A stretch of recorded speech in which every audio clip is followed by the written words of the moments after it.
விடக்கூடாது, இனிமேல் நம்ம வேக்கானமாக பிழைக்கணும், ஒரு சாட்டு சனி வந்துச்சுன்னா எல்லாமே உதறிடுவோமே, இந்த சமுதாயத்தில் நம்ம நல்லா வாழ முடியாதுன்னு உணர்த்தி பக்குவம் வந்து மெச்சூரிட்டி ஆகி அந்த ஒரு தோரணைக்கு வந்து இனிமேல் நம்ம வந்து ஆன்மீக பக்தியோட பாவங்கள் செய்யாமல் வாழணுங்கிறதுக்காக வந்தால் தான் 7.5 நாட்டு சனி. இந்த 7.5ங்கிறது எங்கே வந்துச்சுன்னு கேட்டிங்கன்னா, ஒரு ராசியில் ஆரம்பிக்கும் போது 2.5, சரி, அது ராசி ஒன்று சென்ட்ரல் இருக்கும், அது 5, அது முடிக்கிறது இன்னொரு கட்டம், ஒரு ராசிக்கு 2.5. அப்போ 12 ராசிக்கு 12 எவ்வளவுங்க? 12 2 30, 12 2 24, 12 6, 30 வருஷம் ஒரு மனிதன் கடந்து வந்துட்டா ஒரு சுத்து 7.5 சனி கடந்துடுறாங்க. அதனால 30 வயசுக்குள்ள ஒருத்தருக்கு 7.5 சனி வந்தே தீரும். கண்டிப்பா 30லேருந்து 60 வயசுக்குள்ள ஒருத்தருக்கு 7.5 சனி வரும், 60லேருந்து 90க்குள்ள ஒருத்தருக்கு வரும், 90லேருந்து 120 வருஷம்.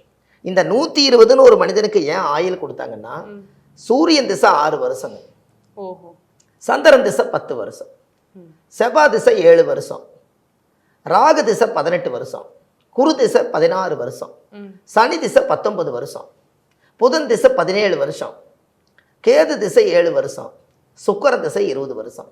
இதை மொத்த டோட்டல் பண்ணீங்கன்னா 120 வருஷம். இதைத்தான் 4 சுத்து சனிக்கு 3 வருடம் 120 வயசுல சனி முடியும் போது ஆயுள் முடியும்னு பேர் வச்சாங்க.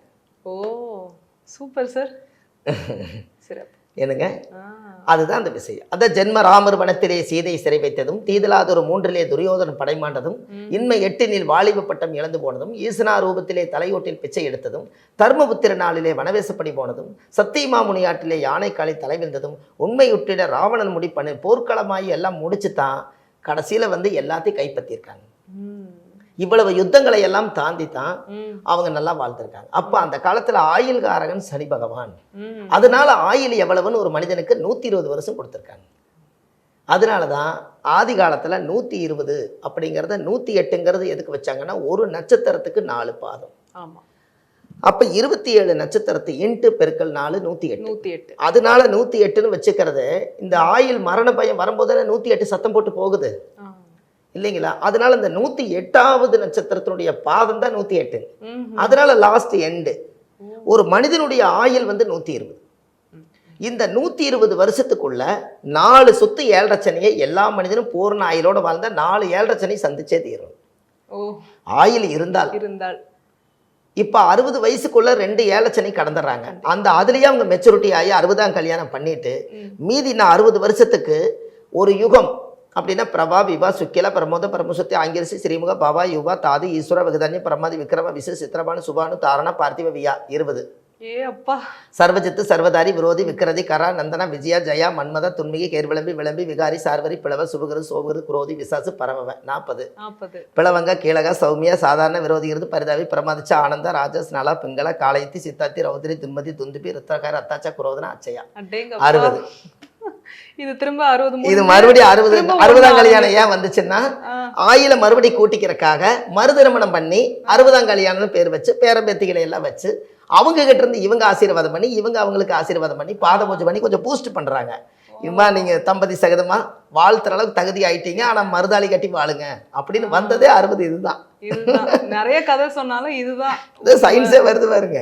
இந்த 60 யுகம் ஒரு யுகம். அது 60 என்பது ஒரு யுகம். இந்த பிரபானா ஒரு பேரு, 60 வருஷத்துக்கு 60 பேர் வச்சிருக்காங்க. இந்த 60ஐயும் ஒரு மனிதன் ஒரு வருஷத்துக்கே 360 ஒரு நாளை கடக்கிறதே பெருசுங்கிறீங்க. 60 வருஷத்துக்கு ஒரு 6 3 18, அதுலயே 18,000 நாள் வந்துருச்சு. 6 6 36 3600 நாள். அப்ப இங்க ஒரு 18 அங்க ஒரு 6, கிட்டத்தட்ட எத்தனையோ நாட்கள் வந்து கலந்தா தான் 60 வருஷத்தை வர முடியும். கரெக்ட். இங்க நம்ம 24 மணி நேரத்தை பாஸ் பண்றதுக்கே எத்தனை டென்ஷனுங்க. அப்ப 60 வருஷம் வரைக்கும் அவர் பொறுமையா பொண்டாட்டியும் விடாம பிள்ளைகளையும் விடாம 2 பேர்த்தையும் உட்கார வைக்கிறாங்கன்னா 60ஆம் கல்யாணத்துக்கு உண்மையாலுமே அவங்க 2 பேர்த்துக்கு நல்ல திருமண பொருத்தம் இருந்துக்குது இல்லைங்க. கண்டிப்பா. எனக்கு திரு அப்படிங்கிறது ராஜராஜ சோழன்கள் அந்த காலத்துல கொடுத்த திரு மன பொருத்தம் தான் அவங்க வாழ்க்கையில கடைசி வரைக்கும் இருக்கு. இந்த மனம் பிடிச்சிருச்சுன்னா 120 வயசு வரைக்கும் கூட உடன்கட்ட போக வரைக்கும் வாழலாங்கிறது தான் மன பொருத்தத்தை தான் திருமண பொருத்தம் பேர் வச்சாங்க. அந்த திருங்கிறது வந்து உயர் திரு, திருச்செந்தூர், திருப்பரங்குன்றம், திரு தனி, இதெல்லாம் இந்த திருங்கிறது வந்து ஒரு காலத்துல ராஜராஜ சோழன் உயர் திருன்னு பத்திரிகையில் எழுதி கொடுத்தது. அதனால இந்த திருன்னு வந்துச்சு. அதுக்கு முன்னாடி எல்லாமே பாத்தீங்கன்னா அந்த திரு இல்லாமத்தான் இருந்தது. அப்ப மன பொருத்தம் தான். நீங்கள் இங்கிருந்து ஒரு கல் இருக்கும் ஒரு எல்லையில், இந்த கல்லுலேருந்து அந்த கல் வரைக்கும் ஒரு பொண்ணு மாப்பிள்ளைக்கும் பிடிச்சிச்சுன்னா பெற்றவங்க இப்போ எல்லாரும் சேர்ந்து அந்த கல் வரைக்கும் போவாங்க. போகிற வழியில் வழி சகனம் நல்லா இருந்துச்சுன்னா இந்த வாழ்க்கையை அப்படியே கையப்பொடின்னு சொல்லி தாலி கட்டி விட்டுருவாங்க. அவ்வளவுதான். இதை திருமண பொருத்தம். அப்படி எதாவது சகனம் சரியில்லை, பாம்பு குறுக்க போகுது, பானை எதுக்கு வருது, ஏதாவது இது மாதிரி எல்லாம் வருது அப்படின்னு தெரிஞ்சதுன்னா சகனமே சரியில்லையே, இயற்கையே காமிச்சு கொடுக்குது, போங்க 48 நாளுக்கு அப்புறம் நல்ல சகனம் வரதான் பார்த்துக்கலாம், இப்போ பொருத்தமில்லைன்னு சொல்லிடுவாங்க. இதான் அப்போ பார்த்தாங்க. தடவழி பார்த்தா கல்யாணம் பண்ணாங்க. ஓ, அதுக்கு பேரே தடவழி. ஒரு எல்லையிலிருந்து ஒரு எல்லைக்கு போவாங்க. இயற்கை காமிச்சு கொடுக்கணும், இதுதான் பொருத்தம். இப்படியெல்லாம் 7.5 சனின்னு நீங்க கேட்டதுனால ஆரம்பிச்சு இது வரைக்கும் ஆமாங்க, இதெல்லாம் சுவாரஸ்யமான வார்த்தைகள் மக்களுக்கு போய் சேரட்டுங்க. ஏன்னா நலமகாராஜா பட்ட கஷ்டத்துக்கு அதே கஷ்டத்தை நம்ம தெரிஞ்சு நம்ம அனுபவிக்காம இருக்கிறத தக்க வச்சுக்கலாம் இல்லைங்களா? இப்ப நம்ம பேர்ல ஒரு 7.5 சனி வந்து எல்லாம் விரைமா போகுதுன்னு நம்ம பொண்டாட்டி பேர்ல மாத்தி வச்சுக்கலாம். நம்ம எதுவுமே இல்லாத மாதிரி ஆயிரும்ல. நம்ம பேர்ல வீடு வாங்க வேண்டாம், நம்ம பேர்ல வண்டி வாங்க வேண்டாம், நம்ம பேர்ல எதுவுமே இல்லாம நான் ஒரு சன்னியாசிங்கிற மாதிரி தம்பதி சகதமா இருந்துட்டும் கூட சொத்து வத்து எதுவும் இல்லாம இருந்த சாதாரண மனிதன். என்ன இருக்குது எடுத்துட்டு போறக்கு ஒண்ணும் இல்லை, உயிர் தான் இருக்குது. அவ்வளவுதான் 7.5 சனி. அதனால பாதிக்கவே வேண்டாம். இது இந்த பரிகாரத்தை ஆதிகால பரிகாரத்தை செஞ்சாலே போதும். சிறப்பு சார், சூப்பர். ஏன்னா அந்த சுய ஜாதகம் பார்க்கும்போது இன்னும் நம்மளால துல்லியமா இன்னாருக்கு இந்த பரிகாரம் பண்ணா இன்னும் அந்த எங்க கிட்ட ஒரு டைம் தாங்க ஜாதகம் பார்க்க வரணும், 2ஆம் டைம் நீங்க வராதுன்னு ஆரம்பத்திலேயே எல்லாமே திருத்தி கர்மாவை எல்லாம் உடைச்சு கொடுத்துருவாங்க. கர்மா குறையாதுங்கிறாங்க. குறையாதுங்கிறதுக்கு எங்க குறை இருக்குதுன்னு கண்டுபிடிக்கிறோம்ல. கர்மா குறையாதுன்னு சொன்னா நீ எத்தனை பாவங்கள் பண்ணியிருந்தாலும் அத்தனை பாவத்துக்கு ஆண்டவன் கோயிலை கட்டி வச்சிருக்கான். அந்தந்த கோயிலுக்கு போய் தீக்கலின்னா விதியே உனக்கு அதுதான் முடிச்சுக்கலாம். ஆனா கோயிலுக்கே போகாம பரிகார நிவர்த்தி ஆகாதெல்லாம் அதான் பயன். அது உடைச்சு கொடுத்துட்டா அவங்க கடமை அவங்க நீங்க எவ்வளவு பாவங்கள் 7 தலைமுறையுடைய பாவங்களும் உன்னோட ஜாதகத்துலதான் இருக்குது. அத்தனை பாவம் ஒரே ஜாதகத்துலதான் கனெக்ட் பண்ணுது. உங்களை கேட்டா அப்பாவை எப்படி, அப்பா கேட்டா தாத்தா, அவரை கேட்டா அவரோட மூதாதிகள். ஆமா, அந்த ஜாதகம் பார்க்கும்போது ஏற்கனவே என்ன நடந்ததுன்னு தெரியும்.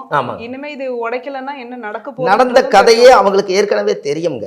நம்மளோட வேலை என்னன்னு கேட்டீங்கன்னா, உங்களுக்கு பாதகமா போயிட்டு இருக்கக்கூடிய வாழ்க்கையை அதை நான் சாதகமா மாத்தி கொடுக்கறதுக்காகத்தான் சாதகம் பார்க்க வரேன். உங்களுக்கு பாதகம் அதை சாதகமா மாத்தணும், அதனால அதை சாதகம் பார்க்க வர்றீங்க.